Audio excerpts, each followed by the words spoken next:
Olá, boa noite e seja bem-vindo ao Brasil em Pauta. O Brasil reúne uma lista de parques nacionais que podem ser visitados em todas as épocas do ano. São cachoeiras, cânions, diversos tipos de vegetação e paisagens deslumbrantes. Ao todo, eles representam 9% do território brasileiro e estão sob a guarda do Instituto Chico Mendes de Conservação da Biodiversidade. Para nos falar um pouco mais sobre este trabalho, eu recebo hoje o presidente do ICMBio, Homero Cerqueira. Seja muito bem-vindo aqui ao Brasil em Pauta, presidente. Obrigado, boa noite. O Brasil é considerado um país mega diverso, com essa diversidade de fauna, flora. Isso está no radar do ICMBio, quer dizer, como um princípio norteador ali, ser responsável por um Brasil que tem tanta diversidade natural, biológica, de seres vivos e espécies vegetais? Sim. Nós temos 334 parques, unidades de conservação no Brasil, e engloba os 6 biomas que o Brasil nós temos. E é muito importante, a gente está dando um foco bem maior no norte, que é o bioma amazônica legal, que são 9 estados da Amazônia Legal, e é uma preservação que a gente está constantemente preservando a fauna, a flora, e são 9,1% do território e 14% na área marítima. E agora, no mês de março, tem uma novidade interessante aí, que vão chegar espécies de aves de fora para o Brasil, não é isso? Exatamente. A gente vai agora, dia 27, a gente foi dia 27 de fevereiro para a Alemanha, e dia 3 a gente chega com 50 espécimes de ararinhas azuis. É uma espécie que estava em extinção na natureza, só tinha em cativeiro, em torno de 180, e a gente vem trazendo da Alemanha essas espécies para ser reintroduzida na Caatinga novamente. Vai ser em Curaçá. Curaçá é a chegada nós vamos receber as ararinhas. Isso ali na divisa entre Pernambuco e Bahia? Fica entre Petrolina e Curaçá, que fica ao sul de Pernambuco e ao norte da Bahia. Então vai ser um evento muito importante, e a mensagem que a gente traz aí é o combate ao tráfico de animais, combate ao tráfico ilegal de animais, que aquela comunidade, a gente vai ter uma educação ambiental muito importante para toda a comunidade e levantar lá a visitação das espécies, quando elas forem introduzidas na natureza. E o Brasil vai receber também um aporte de uma organização não governamental alemã para esse trabalho como um todo. Exatamente. A empresa ACTP, ela vai, além de passar as camisetas, 7.500 camisetas para aquela comunidade, ela vai todo ano dar um aporte de R$500 mil para comprar o material. Em contrapartida, o município ele tem que cuidar da educação ambiental, o combate ao tráfico de animais naquela região, para preservar essa espécime que é a ararinha azul. Perfeito. Então, a gente pode dizer que esse trabalho do ICMBio, ele envolve muito essa questão da gestão, da manutenção, da preservação dessas 334 unidades de conservação que existem federais no país. É uma missão complexa? Muito complexa. Existem conflitos em todas as unidades. E a gente, para esse governo, nós estamos minimizando os conflitos, mediando alguns conflitos e gerindo todas as unidades. São 334 no Brasil inteiro, em todos os biomas que o Brasil tem. Como é que está essa questão das unidades de conservação em termos de ampliação? É um processo complexo você criar uma unidade de conservação, pelo que eu estudei aqui para fazer a entrevista com o senhor. Como é que está essa análise? Há a possibilidade de se criarem mais unidades de conservação nesse governo? Como é que está esse processo? Não, o processo de criação de uma unidade de conservação, ele se dá só para o projeto de lei, mediante projeto de lei. E primeiro você faz um estudo daquela área, o que vai ser, qual que é o objetivo da unidade de conservação? O tamanho dela, a categoria que vai ser. Para cada categoria você vai proteger um bioma, ou vai ser a fauna, a flora, ou a cultura, mas a gente não tem intenção de criar nenhuma unidade de conservação durante esse governo. Nós temos 64 áreas preservadas no Brasil inteiro. Diferente de outros países, que é 8% de área preservada. Nós temos 64 florestas preservadas no Brasil. Então, não há uma necessidade de criarmos novas unidades nesse momento. Nós não temos um estudo para a criação, e sim para alguns ajustes das unidades que já foram criadas. Esses ajustes envolvem, por exemplo, promover o desenvolvimento econômico associado à preservação ambiental nessas unidades? Exatamente. Nós não podemos ter uma unidade fechada. Por quê? Porque toda vez que nós fechamos uma unidade e você não tem condições de, numa unidade, fazer uma proteção total se você não trazer a população para conhecer aquela unidade. Toda vez que você traz a população para conhecer, ela protege. Quando não conhece, ela não faz, não tem o pertencimento daquela unidade. Então, a ideia deste governo é fazer com que as pessoas conheçam as unidades. Quanto mais ela conhece, mais ela protege.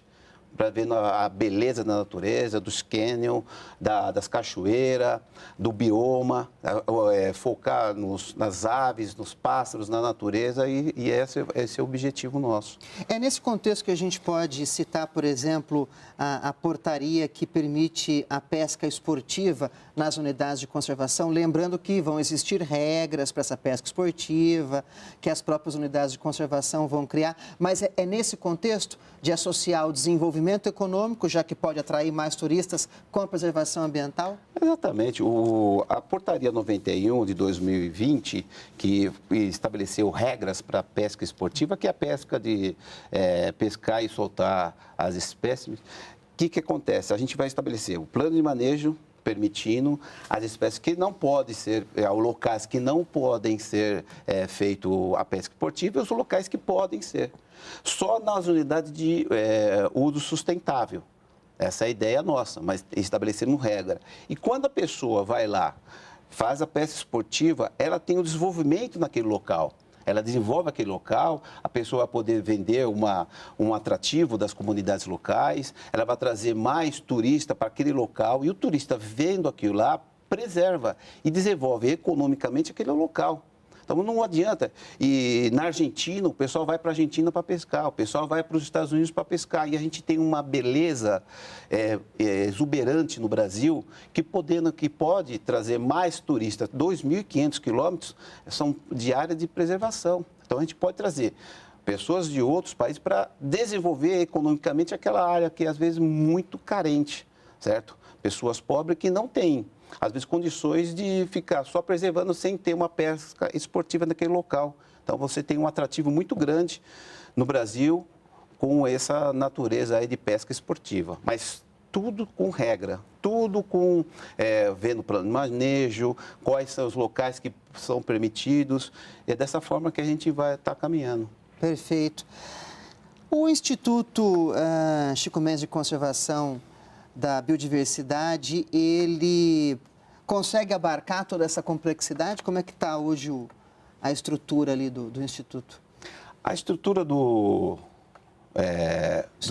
ICMBio, ela consegue abarcar por conta da reengenharia que nós estamos criando. Recentemente, no dia 18, foi assinado o decreto de reestruturação do Instituto. E a gente fez um enxugamento colocando 5 unidades. 18 de janeiro deste ano? Desse 18 de fevereiro. 18 de fevereiro. 18 de fevereiro. O presidente assinou o decreto, onde você reduz aí 5 regionais, certo? Gerentes regionais em cada área do Brasil, para dar o enxugamento. Além disso, nós estamos fazendo uma reengenharia. Em cada unidade de conservação, nós estamos fazendo um núcleo de gestão integrado. Então, não vão ter um chefe em cada área, a gente vai ter um núcleo que vai poder administrar aquela unidade. Muitas das vezes, existe um mosaico, que são várias unidades, uma do lado da outra. Então, nessa, nós colocamos um núcleo de gestão integrado ou uma unidade avançada, tudo ligado a um gerente regional.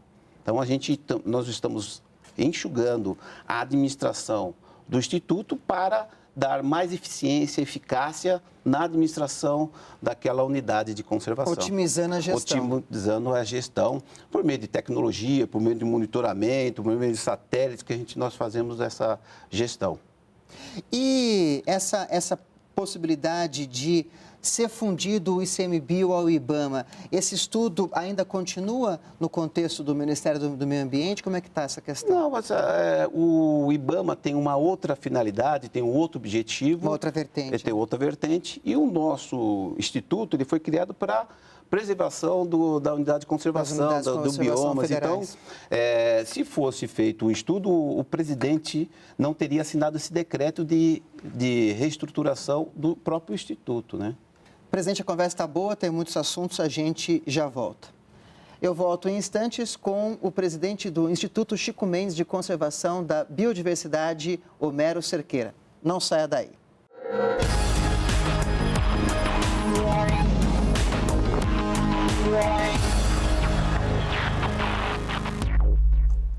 De volta com o Brasil em Pauta, o convidado é o presidente do Instituto Chico Mendes de Conservação da Biodiversidade, Homero Cerqueira. Presidente, a gente falou no primeiro bloco um pouquinho sobre essas missões, né, do ICMBio, que é justamente fazer a gestão, a manutenção, a conservação das unidades de conservação federais. E nesse processo pode haver, por exemplo, infrações de pessoas que levem a multas ambientais, a partir de crimes ambientais. Como é que funciona esse processo ali no ICMBio? Então, esse processo, nós temos uma diretoria que ela tem as pessoas que fazem a fiscalização dentro das unidades de conservação. Mas o objetivo maior nosso é que a gente faça uma educação ambiental antes da aplicação direta da multa. A multa em unidade de conservação tem alguns regramentos, então, que estão no Código Florestal e estão no próprio decreto que disciplina isso aí. Então, a gente, recentemente, o Instituto, ele aplicava a multa em papel. Hoje, com o ministro Ricardo Salles, nós temos agora um tablet, certo? Um TMD, um terminal móvel de dados, e nós aplicamos a multa para as pessoas que cometem infração dentro da unidade de conservação. Então, o objetivo nosso sempre há uma conciliação. Então, nas unidades que tem como reserva extrativista, a gente sempre vai nas comunidades, conversa com a comunidade e fala o que deve ser feito, como que deve ser aplicado, qual o momento que você pode, às vezes, pescar, o momento que você pode utilizar o meio que a pessoa usa. E cada unidade, ela tem um sentido de ser criado, então, para proteger os biotas dentro daquela unidade de conservação. Então, a ideia nossa recentemente nós estamos construindo um game para que as pessoas entendam como que é a preservação do meio ambiente. Então, a gente está criando aí um game, como nós fizemos em São Paulo, que seria a Defesa Civil Aventura, que era onde que a pessoa entendesse o conceito da preservação do meio ambiente, ela faria o exercício e as crianças, né, principalmente as crianças, ela aplicaria isso numa gamificação, certo? Utilizando de forma para preservar o meio ambiente. Então, a ideia nossa não é só aplicar multa, mas sim conscientizar. Não é só punição. Só punição, não. A gente fazer com que ela entenda o sistema. Por que a gente tem que preservar o meio ambiente? E são dois fatores. Na concessão do meio de uso público, é conhecer para preservar, quem conhece preserva, e também a educação ambiental, que é muito importante e é fundamental para a preservação do meio ambiente. E a conversão das multas simples em serviços ambientais também se insere nesse processo? Pensar uma nova forma de promover essa preservação ambiental? Exatamente. Não iniciamos ainda efetivamente a conversão, mas em São Paulo foi um case de sucesso, onde que nós conseguimos fazer a conversão de multa na preservação do meio ambiente, na recuperação do meio ambiente. Então, a pessoa ela tinha que recuperar aquele sistema que foi degradado. Então, ela colocaria plantas, árvores naquele local que foi degradado. Isso foi um sucesso, né, muito grande em São Paulo. E o ministro Ricardo Salles, quando ele foi secretário do Meio Ambiente, ele trouxe isso para o governo federal. E isso, a gente vai ter um ganho muito grande na conversão de multa, na preservação do meio ambiente e na recuperação do meio ambiente. Lembrando que isso é previsto na Lei de Crimes Ambientais também. Exatamente. Né? Isso é previsto no Código Florestal, certo? Da recuperação, tem que recuperar aquele local que foi degradado. Então, não adianta você só aplicar multa e muitas das vezes é prescrito a multa e não tem condições, a pessoa não recupera, certo? Não paga aquela multa e é mais produtivo a pessoa recuperar o meio ambiente do que pagar uma multa. Então, muitas das pessoas, a indústria, as empresas que ela cortam o meio ambiente, corta a vegetação, ela vai e replanta, ela faz a planta... É mais efetivo do que o pagamento da multa propriamente dita. Exatamente. São Paulo foi um sucesso total nisso aí. Agora, o senhor falou um pouquinho da questão da educação ambiental, dessa conscientização. Existem programas que estão sendo pensados, colocados em prática ali no ICMBio, nesse sentido? Nós estamos... uma é a formação minha, né? Eu sou doutor em educação, então eu bebo dessa água muito grande, tenho muita vontade que as pessoas entendam qual é a importância nós preservarmos o meio ambiente. Então, por meio do quê? No meio de um game que a gente está pensando em construir, nós vamos construir, em que todas as pessoas do Brasil inteiro podem entender como que faz para preservar. Além disso, temos os programas que a gente vai levar em todas as escolas de forma eficiente naquele local onde que está muito degradado. Então, a ideia nossa é juntar onde que está degradado com o meio ambiente e fazer a fiscalização. Porque não adianta só fazer a fiscalização, existe um complexo muito grande para fazer com que aquilo diminua o desmatamento. Perfeito. Existem unidades de conservação federais no país que têm a exploração dos serviços nessas unidades passada para a iniciativa privada. Esse modelo funciona bem, pelo que eu vejo, não é, presidente? É fantástico. Nós temos aqui um exemplo como Iguaçu.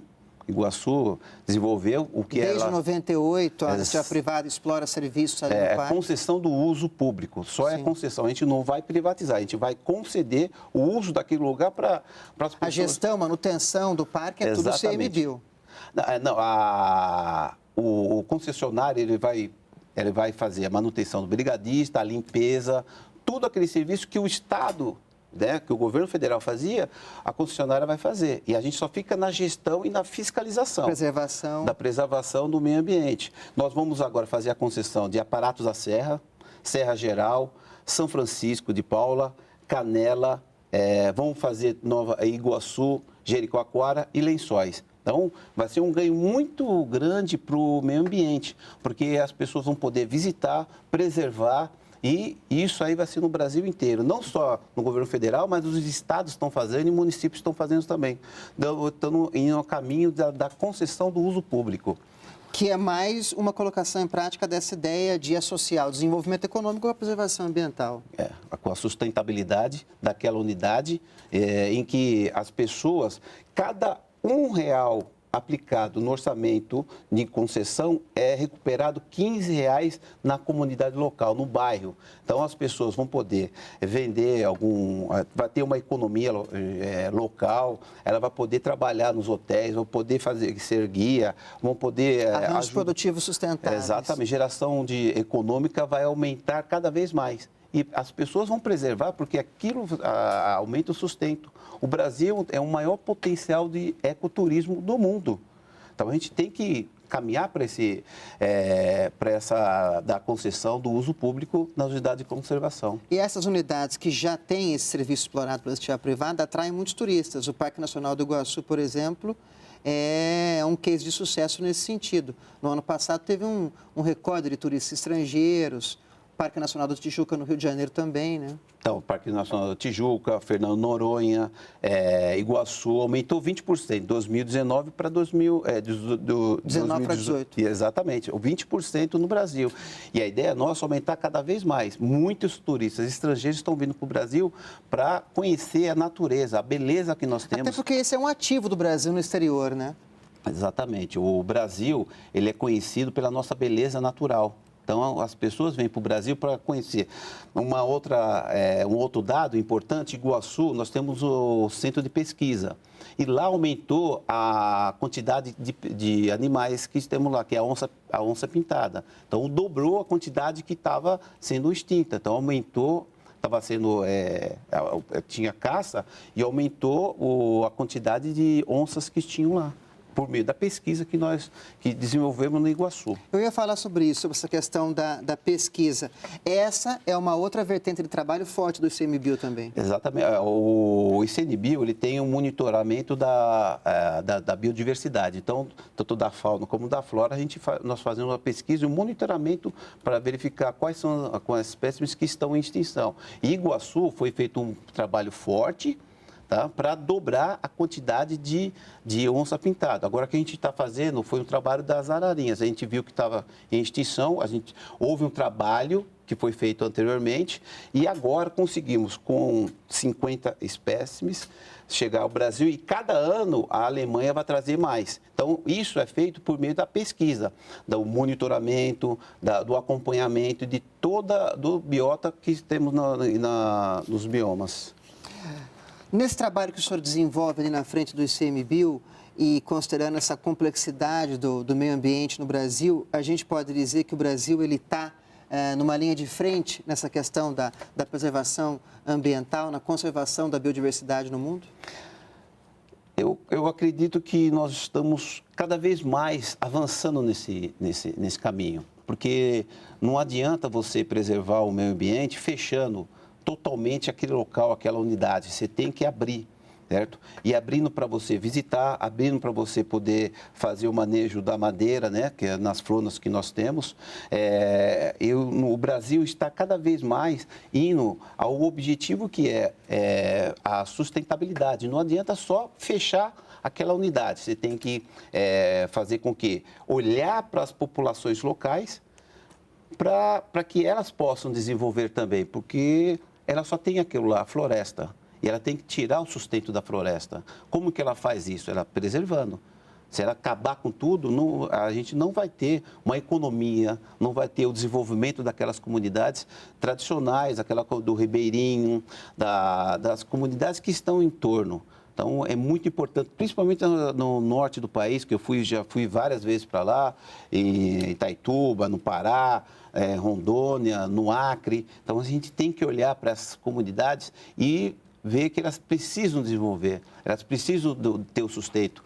O IDH do Brasil, o mais baixo, é o norte do país. Então, a gente precisa olhar isso aí também da população. Eles têm que ter um desenvolvimento, eles precisam comer, eles precisam viver e a gente tem que ter o equilíbrio. A preservação do meio ambiente e a sustentabilidade das pessoas que estão em torno, da economia local, desenvolvimento daquelas comunidades, do Ribeirinho, de todas as comunidades que estão em torno da unidade de conservação.